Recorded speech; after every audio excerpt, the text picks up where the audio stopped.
You YouTube strangers, this is another Blenderman tutorial from yours truly, Blenderman Tutorials, and today I'm going to talk about Unity animations and the whole mechanism system. I'm not going to go over it too much, but I'm going to get into the basics.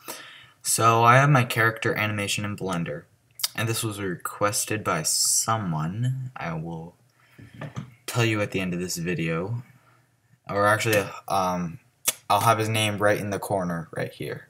Right here. His name's gonna be right here. Yeah, you see that? Yeah, okay. Now, first off, I have my animation, and I've created it using the dope sheet editor, the action editor, just so I can, I've named the animation. You could just add animations.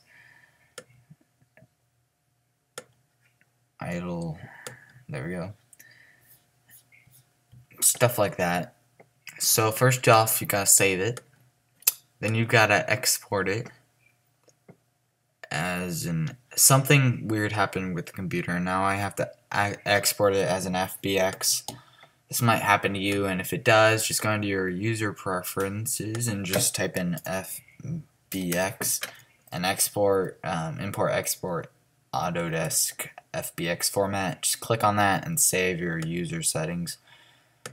Then it should work when you export it. So first off, you want to export it as an FBX to your where is it? It's my desktop, my tutorial, my assets right there. Exporting it. It's got to export the entire animation, so it might take a little bit. There we go. Now that that's all done, I'm gonna just quit Blender. Actually, I'm gonna save it first. Then I'm gonna quit Blender. Now I'm gonna go into Unity. It's loading. There we go. And then if we open this up, we have our default. That's just, I can't figure out how to delete animations. So we have our idle one. So if we play that,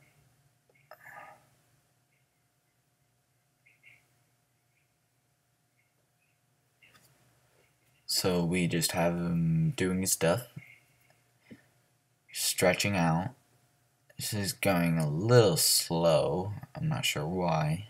Oh, it's because I did it expecting it to be 30 frames per second. I guess this is going in 24. Anyway, so what you're going to want to do is you're going to want to click on your character in your project panel, and you're going to go to model first. Why is this?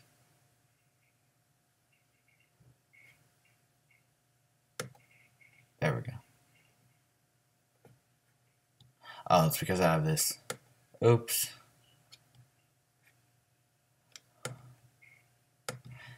Okay, now that I have that, I'm just gonna mess with these settings. Okay, so now I can see my guy. He's right there. What you want to do is you want to generate colliders. And you're gonna want, actually, you know what? That's only for stuff that you don't want to interact with, or you don't want to walk straight through. For this, it doesn't matter, but it'll make it so you can't walk through if you click on that right there. So then we're gonna hit apply. It's gonna apply the settings. Then we're gonna go into rig, and we're gonna go down from generic to humanoid. I'm not sure if this is necessary, but I'm just gonna, try. I'm just gonna configure that. I'm gonna save it. Apply. It's gonna configure. Then you have all that. Okay, and enforce T-pose because it says it's not in T-pose. Oh, that reminds me. Okay, so that's what I wanted to do. What we've got to do is, why is this? Huh? I did not know that we had that. That is interesting. Okay. Anyway, just apply. Okay, now we're gonna. There, now we go. We're done. Then what we're gonna do, we're gonna go to animations. We have the default take, and is that? Yeah. Okay. We're gonna go idle. I'm gonna name it idle. Hopefully that is not spelled wrong. What's idle one? I'm not sure what that is. Huh. Okay. Anyway, it's perfectly looped. I made sure of that. So I'm just gonna delete the extra animations. So we have that, and then what you want to do is you want to. Oh, now I forgot. Okay, go into your model settings. So stupid. You have to apply it. Okay, I'm gonna go into my model settings, and you want the scale factor to be whatever fits your scene. For me, I found out it was 0.3. So if I apply that there. That's a glitch, it shouldn't be doing that. It works perfectly fine. You can see he's about the size. I might want to change that to 3.25. 0.325. Apply.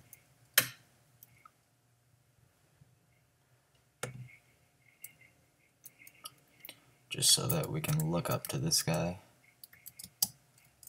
We can like jump on top of him. It's really ridiculous. Okay, now what we're going to do is we're going to go into the window. We're going to open up the animator.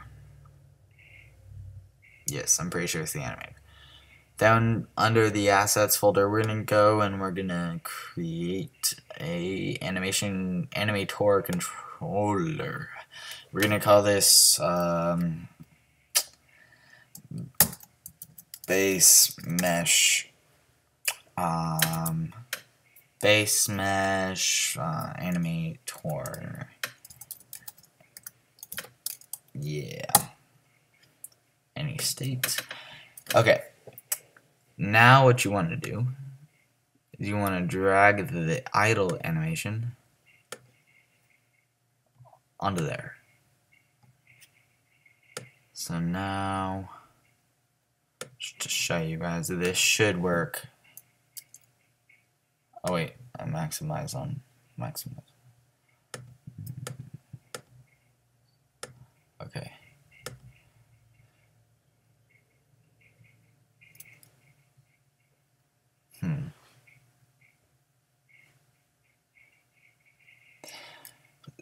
I knew this would happen. Something I'm missing. I know it's probably something really ridiculously easy. Okay guys, sorry about that. I just found out that the animator, you have to actually have the animation controller right there for it to work. So now if I do that, see, now he's doing the animation. Let me see if it loops. It should loop.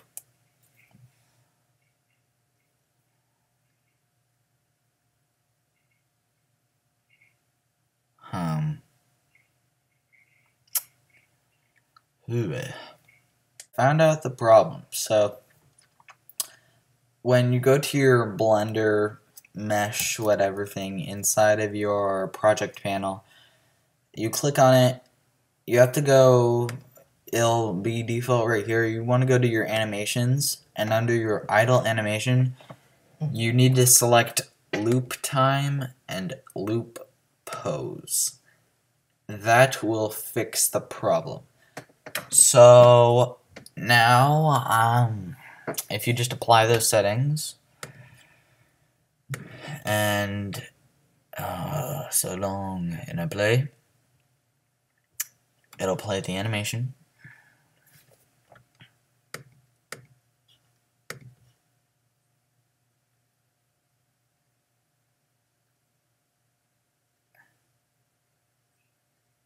then it'll replay it. So yeah, that'll be it for this tutorial, and next tutorial I think I will be getting into transitioning animation so that maybe when the player moves, the animation will play.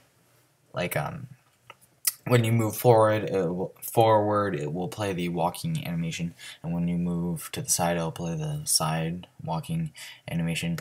And on that note, I would like you to subscribe. It helps me, and it helps you learn more about Blender and CrazyBump and Unity.